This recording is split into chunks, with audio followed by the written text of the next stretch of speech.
Hello दोस्तों, welcome to Carnival electrical and electronics.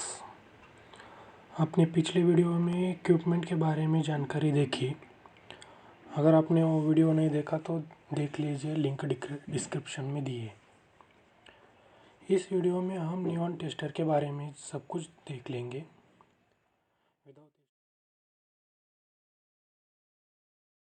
Without any wasting time, let's start. Neon tester देखिए, जो ये plastic जैसा दिख रहा है इसे नियॉन टेस्टर कहते हैं। ये इसके अंदर का भी सर्किट होता है, वो भी हम देख लेंगे। चलिए, इस टेस्टर कैसे मैन्युफैक्चर कर सकते हैं वो देख लेते हैं। ये जो टिप जैसा उसमें प्लास्टिक कवर है, उसे इंसुलेट करता है। कौन कौन से कंपोनेंट होते हैं, उसका यूज़ क्या होता है, ये हम आगे जाके देख लेंगे, तो वीडियो को पूरा देखते रहिए। चलिए अगर हम डायमेंशन की बात करते हैं, जैसे कि कौन कौन से डायमेंशन में अवेलेबल है, हमें कौन सा प्रेफर करना है, ये भी देखेंगे। बी जो है वो टिप की विड्थ है, और टी जो दिखाया है फिगर में उसकी थिकनेस। उसके अनुसार जो हम उसका डायमेंशन डिसाइड करते हैं, उसका वेट भी हमें एक फैक्टर है, उसका भी हम देख लेंगे एक चार्ट में। डी जो है इंसुलेशन थिकनेस है, और सी कैप की साइज़ है। ये टेबल देखिए, इस टेबल में मैंने पूरी जानकारी बताई है कि कौन कौन से साइज़ में आता है, क्या क्या रहता है उसमें, हम कौन सा प्रेफर करेंगे। इसके अनुसार आपको जिस टाइप का लेना चाहिए वो ले सकते हैं। अगर आप इलेक्ट्रिकल शॉप ओपन करना चाहते हैं तो जो आपके सप्लायर है, जब आप उससे परचेस करेंगे तो उसे ये डायमेंशन दिखाएगा और बोलेगा कि ये डायमेंशन वाला टेस्टर दीजिए मुझे। मैं आपको एक प्रेफर करूँगा कि स्क्वायर प्रोकर 20 ग्राम का जो है वो टेस्टर सफिशिएंट है आपके लिए काम करने के लिए। अगर कंपनी की बात करते हैं तो टपरिया कंपनी का अच्छा है, क्वालिटी भी बहुत अच्छी आती है उसमें। चलो, अगर हमें टेस्टर बनाना हो तो कौन कौन सी चीज़ों की ज़रूरत होगी वो भी देख लेते हैं। एक तो हमें ऐसे कंडक्टिंग वायर की ज़रूरत होगी जो सॉकेट में जाके सप्लाई के साथ मिले, चेक करे कि वहाँ पे सप्लाई है या नहीं। अगर हम वायर का यूज़ करेंगे तो उसकी फ्लेक्सिबिलिटी ज़्यादा होगी, वो गिर सकता है, वो अच्छे से फिट नहीं होगा। तो इसकी जगह हम एक रॉड का यूज़ करेंगे, और उसे हम स्टील रॉड बोलेंगे। और एक कंपोनेंट मिला, लेकिन अगर हमें उससे डायरेक्टली टच करेंगे तो हमें शॉक लग सकता है। इसलिए हमें एक काम करेंगे कि उसे एक प्लास्टिक कवर में फिट करेंगे, और उस प्लास्टिक कवर पे एक कंडक्टिंग टिप देंगे। चलो, इतना तो हो गया। अगर मैं इलेक्ट्रिकल इंजीनियरिंग की बात करूं तो हमारे यहाँ तो सब मैजिक है। ना कि हम वोल्टेज को देख सकते हैं, ना कि हम करंट के फ्लो को देख सकते हैं। इसलिए जो इनकी लैंग्वेज समझे उसको इस्तेमाल करते हैं, जैसे कि एलईडी बल्ब। अगर मैं एलईडी की बात करूँगा तो उसको बहुत कम वोल्टेज लगेगा, और एक्स्ट्रा कंपोनेंट की ज़रूरत होगी, जैसे कि डायोड जो एसी को डीसी में कन्वर्ट करे। इसकी वजह से हमारी कॉस्ट भी बढ़ सकती है, इसलिए हम नियॉन लैम्प को ही प्रेफर करेंगे। अगर हमने इन सब को कनेक्ट कर लिया और चेक करेंगे तो लैम्प हाई करंट फ्लो करेगा, और वही करंट हमारे बॉडी में जाके हमें शॉक भी लग सकता है। इसलिए हमें ऐसे कंपोनेंट की ज़रूरत होगी जो एक करंट को समझे और करंट को अपोज करे, करंट के फ्लो को अपोज करे। इसलिए ओम ने हमें एक कंपोनेंट दिया है, उसका नाम है रेजिस्टेंस। तो हम उस रेजिस्टेंस का यूज़ करेंगे हाई करंट को लिमिट करने के लिए। और जो कैप रहती है उसको ठीक से फिट करने के लिए हमें एक स्प्रिंग की ज़रूरत होगी, जो इलेक्ट्रिकल कनेक्शन भी क्रिएट करेगा रॉड के थ्रू और न्यूट्रल के बीच में। आगे जाके देखेंगे हम कैसे करता है वो। तो लीजिए, चलो हमारा टेस्टर तो तैयार हो गया। अब एक एक कंपोनेंट के बारे में जानकारी लेते हैं कि नियॉन लैम्प कैसे काम करता है, रेजिस्टेंस कैसे काम करता है, प्लास्टिक कैसे हमें इंसुलेट करता है, देख लेंगे। अगर आपको इतना समझ में आया तो हम आगे बढ़ते हैं। चलो उसके कंपोनेंट को एक एक करके बाहर निकालते हैं और देखते हैं कि वो कैसे काम करते हैं। फर्स्ट जानेंगे नियॉन लैम्प। नियॉन लैम्प जो है वो एक कैप्सूल टाइप दिखता है। इसके अंदर नियॉन और अदर गैसेस रहते हैं एट लो प्रेशर। इसका काम सिर्फ ये है कि अगर उसके क्रॉस सफिशिएंट वोल्टेज आएगा तो ग्लो करेगा, और उसका जो ग्लो का कलर है वो ऑरेंज लाइट में रहेगा। इसको जो करंट की रिक्वायरमेंट है वो बहुत ही कम है। एक रीज़न है कि हमें शॉक लगना नहीं लगता, उसके कारण हम सर्वाइव कर सकते हैं, क्योंकि वो कम वोल्टेज और कम करंट पे ही ऑपरेट होता है। अगर सेकंड कंपोनेंट की बात करेंगे तो रेजिस्टेंस, ये भी एक मेन कंपोनेंट है जो करंट को अपोज करेगा और हमें हाई करंट से बचाएगा। पहले तो कार्बन टाइप के रेजिस्टर आते थे, लेकिन वो जल्दी ख़राब हो जाते हैं हाई वोल्टेज के कारण। आगे देखेंगे हम रेजिस्टेंस के बारे में भी। इसलिए ये जो दिखाया है फिगर में HRC टाइप का, इसे यूज़ करते हैं हम हाई करंट को लिमिट करने के लिए।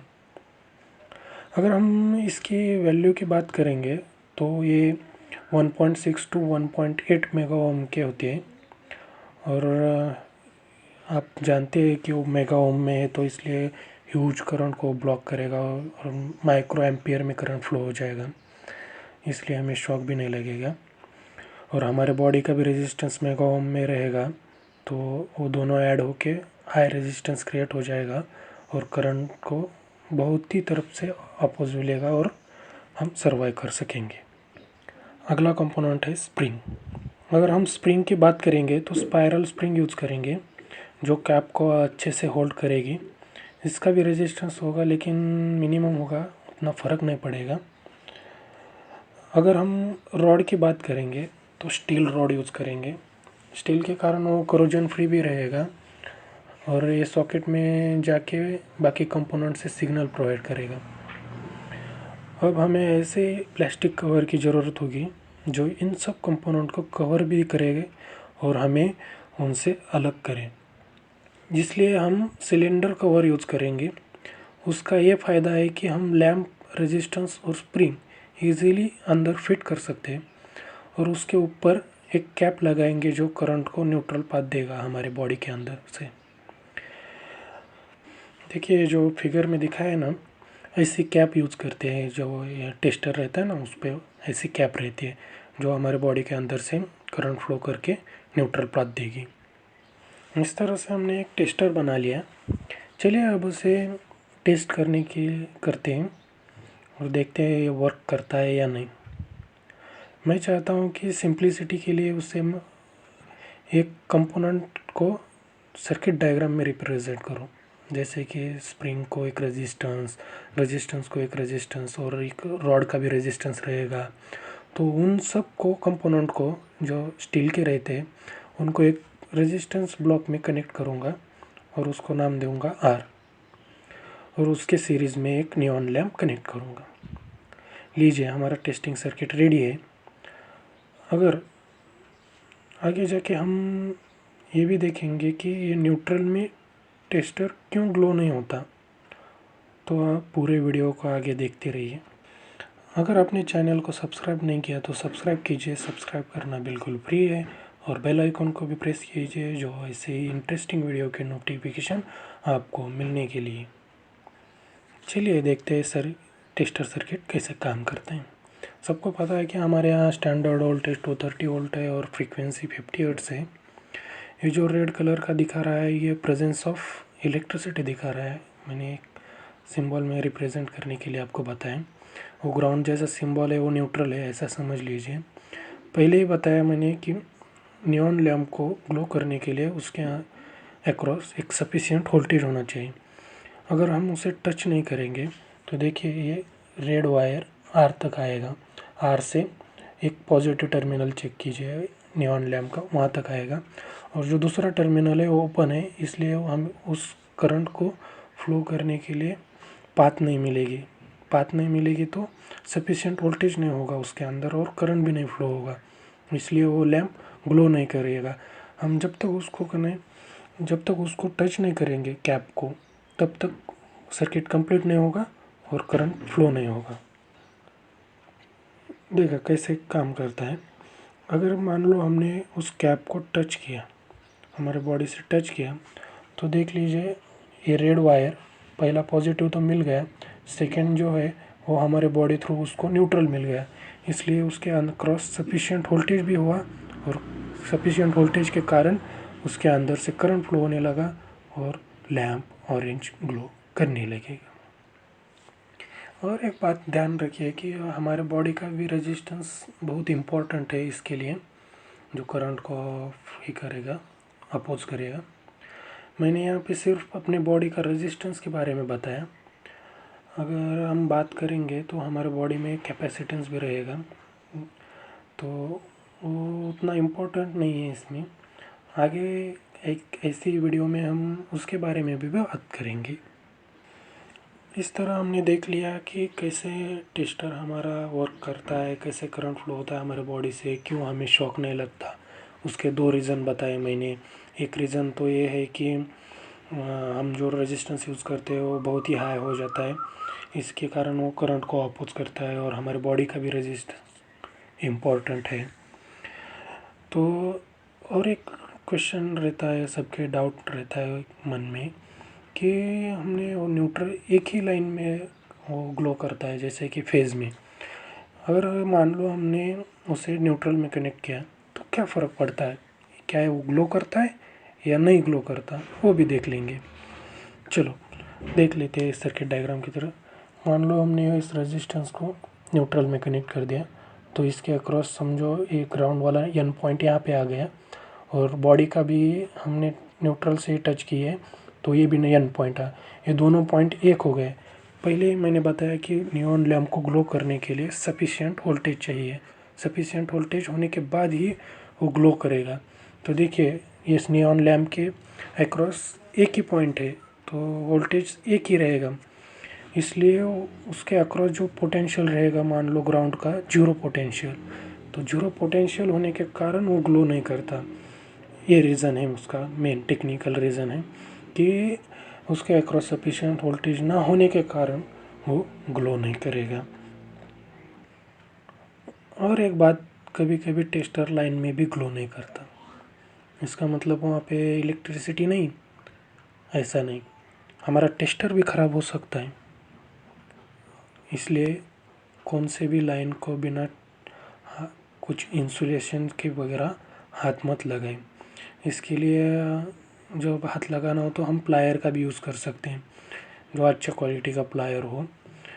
अगले वीडियो में हम प्लायर के बारे में भी जानकारी लेंगे।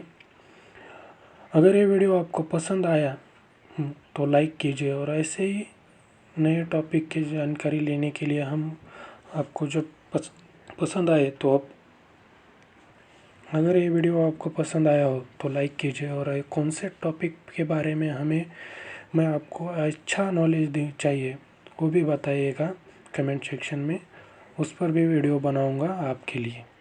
चलो समराइज़ करते हैं इसके बारे में।